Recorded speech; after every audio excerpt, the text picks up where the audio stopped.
Bienvenue dans cette nouvelle vidéo. Aujourd'hui, nous allons voir comment concevoir ici un forêt hélicoïdal sur le logiciel Fusion 360. Donc, vous allez voir que c'est assez intéressant et ça va nous aider à découvrir de nouvelles choses encore. Donc, c'est parti et pour ce faire, on va ouvrir une nouvelle conception comme d'habitude. Et la première chose qu'on va faire, c'est de définir le cylindre de base et la longueur. On va venir ici dans créer et on va prendre peut-être le plan de dessus cette fois-ci. Et on va prendre ici l'outil cercle et on va faire un clic, on va se déplacer, on va renseigner ici un diamètre de 15 mm. Donc, ce sera pas un diamètre aussi élevé. Donc après, on va venir terminer notre esquisse et ce qu'on va faire, on va l'extruder. Et l'extrusion, on va renseigner une longueur de 200 mm. Donc vous pouvez ajuster cette longueur en fonction de vos besoins ou en fonction de vous, c'est pas obligatoirement 200. Donc les dimensions que je prends sont pas des dimensions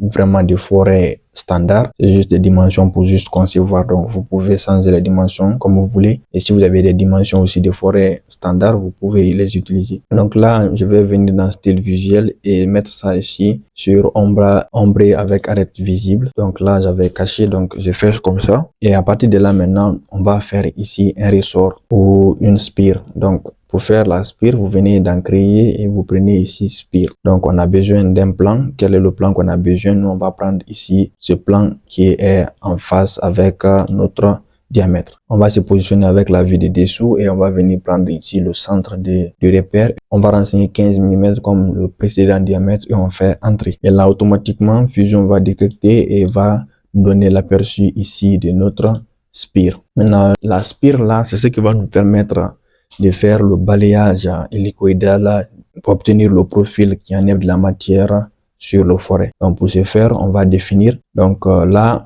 on va définir la longueur et la hauteur. Donc je vais mettre ça dans l'autre sens. Et ce qu'on va venir faire dans le diamètre, j'ai modifié sans faire pas exprès. Donc je vais remettre 15. Et après, dans la révolution, je préfère garder des 2, mais vous pouvez mettre par exemple 3 révolutions, ça veut dire la spire va tourner 3 fois, mais moi je préfère 2 fois. Donc dans la hauteur, c'est-à-dire la distance que la spire va faire, je pense qu'on va prendre, c'est mieux de mettre une distance négative de moins 140 mm. On va prendre 140. Et dans angle ici, vous laissez à 0 degré. Dans la section, vous pouvez prendre circulaire. Par exemple, vous voyez, ça modifie. Vous pouvez prendre triangulaire, ça va pas impacter. Donc, vous prenez simplement la section qui vous plaît. Donc, quand vous prenez intérieur, extérieur, prenez seulement ce qui vous plaît. Et dans la taille ici, je crois, on va prendre, je préfère prendre ici 2 mm pour ne pas que ce soit aussi grand. Et après, vous faites OK. Donc là, quand vous faites OK, on a ici notre spire qui est bien autour ici de ce diamètre, et ce qu'on va faire, on va sélectionner cette face et on va créer une nouvelle esquisse. Donc la nouvelle esquisse qu'on va créer, ce qu'on va faire en tout premier lieu, c'est de faire d'abord une projection. Donc quand je reste appuyé sur Shift et j'enfonce la molette de la souris, je peux faire une rotation comme ça. Donc vous pouvez vous déplacer comme vous voulez, facilement comme ça. Donc ce que je vais faire, je vais venir ici dans créer, et quand je viens dans créer, je prends ici projeter, inclure. Et quand je prends projeter, inclure, je prends tout en bas ici, inclure la géométrie 3D. Donc je clique là-dessus et je viens prendre ici, vous voyez, l'arête là. Donc là, j'ai le profil ici de notre spire. Donc ce que je vais venir faire, je viens dans corps ici et je cache le corps de la spire. Donc je reviens comme ça, et ce que je vais faire maintenant, je vais me positionner très bien.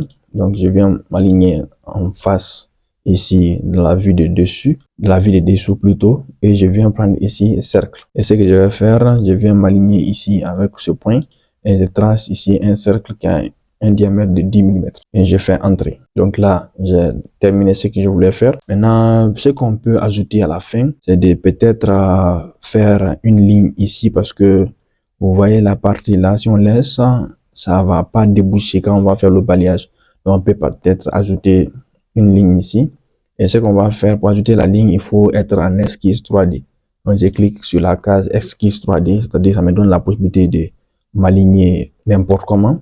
Donc je prends alors ligne et je viens ici, je sélectionne cette face, je sélectionne ce point plutôt, et je peux me déplacer et comme je veux, je peux donner les dimensions. Donc je peux aller de ce côté et je clique.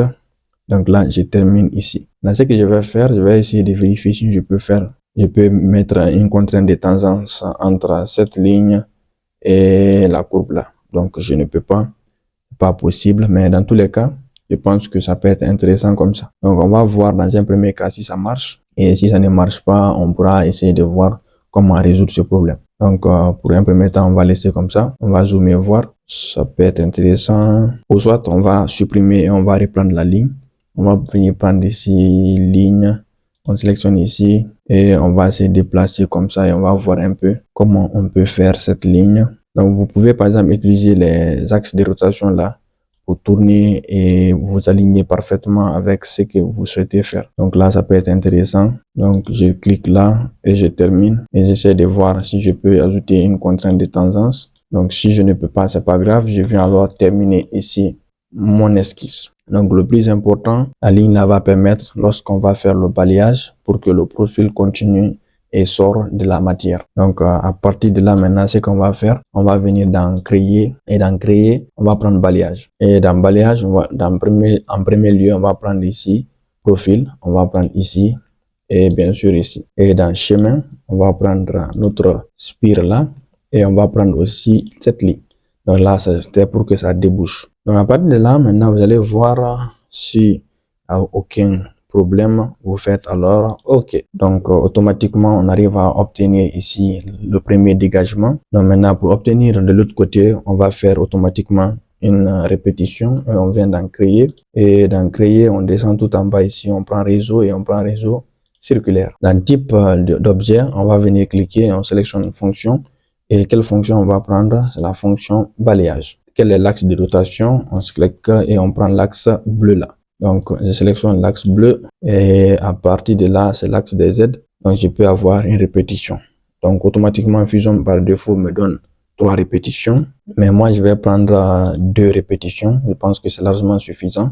Et je fais alors OK. Donc, à partir de là, maintenant, j'ai le profil ici de notre forêt. Donc, ce que je vais faire maintenant pour terminer, je vais faire un petit chanfrein ici pour que la tête soit pointue. Et à partir de là, on aura entièrement terminé ici notre conception. Donc, on va s'aligner avec le plan avant comme ça. Et ce qu'on va faire, on va créer une nouvelle esquisse à partir de ce plan. Et dès qu'on vient, on va essayer de créer une succession de lignes. Donc, on va créer, bon, j'ai oublié de désactiver la case esquisse 3D, on peut désactiver maintenant, on n'a plus besoin. Donc, je viens prendre ligne et je crée une première ligne comme ça, je descends tout en bas là, une autre ligne comme ça, une ligne comme ça et une autre ligne comme ça. Donc, ce que je vais faire, je vais venir ici et dans type de ligne, je vais dire construction et je vais créer une nouvelle ligne ici. Ce sera une ligne de construction et je fais terminer. Je viens décocher la case. Maintenant, ce que je vais faire, c'est que je vais ajouter maintenant des dimensions. Et dans un premier lieu, je vais ajouter ici une longueur ici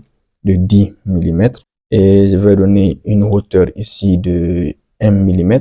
Et ce que je vais faire, je vais donner un angle ici entre les deux là, un angle de 60 degrés. Et j'ai fait alors OK. Donc, ces dimensions-là, vous pouvez au moins prendre le temps de vérifier parce que si c'est trop grand, vous allez voir que votre angle, votre tête sera trop pointue ou sera pas trop joli. Donc, vous pouvez voir un peu les dimensions et ajuster à chaque fois. Donc, je viens terminer ici l'esquisse et je viens prendre révolution. Donc, automatiquement, Fusion sélectionne l'esquisse et maintenant, à nous de sélectionner l'axe. Donc, je sélectionne l'axe là et automatiquement, il coupe de la matière et je fais alors OK. Donc là, je peux maintenant m'orienter. Je peux arriver là. Je peux m'orienter et voir. Donc, le problème que vous voyez ici, il y a les parties là qui restent parce que on est en arête visible. Mais dès que, par exemple, je viens ici dans style visuel, je mets sur ombré, vous allez voir que ça disparaît automatiquement et on a notre forêt bien jolie. Donc là, je suis conscient qu'il y a des petites améliorations à faire, mais ça peut être déjà une bonne pièce brute. Donc ça peut être intéressant comme ça. Donc pour la queue du forêt, j'ai pas eu assez d'idées pour faire quelque chose. Donc on va laisser la queue comme ça. Mais par exemple, si vous voulez ajouter de la matière ou ajouter un profil, vous pouvez le faire facilement sans problème. Donc on va venir dans modifier. Et on va venir prendre dans apparence. Et dans apparence, on va changer l'apparence ici de notre forêt.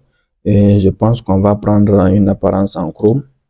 Donc, je viens prendre du chrome et je prends par exemple du chrome simple et je viens appliquer là-dessus. Ou peut-être du chrome noir, je sais pas. Donc, je prends par exemple du chrome noir et je viens terminer. Maintenant, ce que je vais faire, je mets ça en style visuel.